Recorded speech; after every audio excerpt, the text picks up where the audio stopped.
Method of ghusl and streaming water. The method of performing ghusl, ritual bath and streaming water, also known as ghusl al-janabah, involves 3 main steps.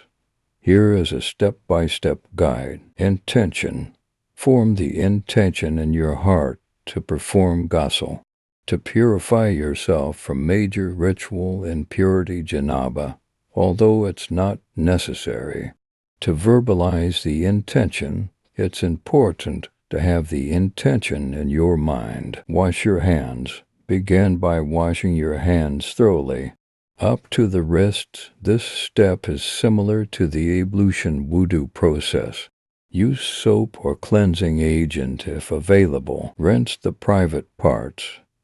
Take some water in your right hand and cleanse your private parts, ensuring that all impurities are washed away.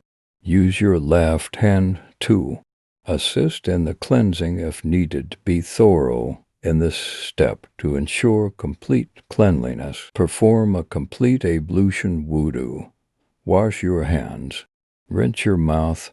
Clean your nose by sniffing water into it and then expelling it.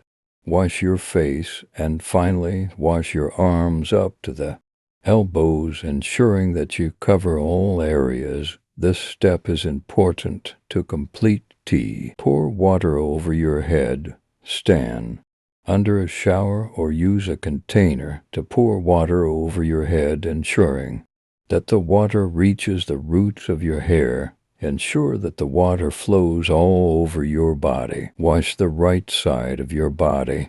Begin by washing the right side of your body, starting from the head and working your way down to the feet. Use your hands too. Ensure the water reaches all areas. Be thorough in washing every part. Wash the left side of your body. Repeat the same process for the left side of your body, starting from the head and working your way down to the feet. Ensure that you cover all areas and wash them properly. Pour water over the entire body.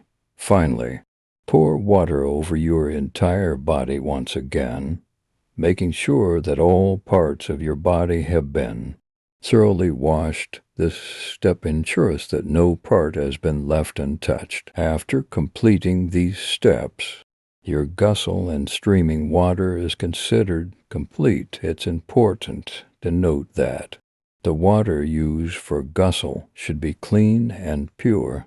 If streaming water is not available, other methods of ghusl can be followed, such as ghusl by immersion in a body of water like a pool or river.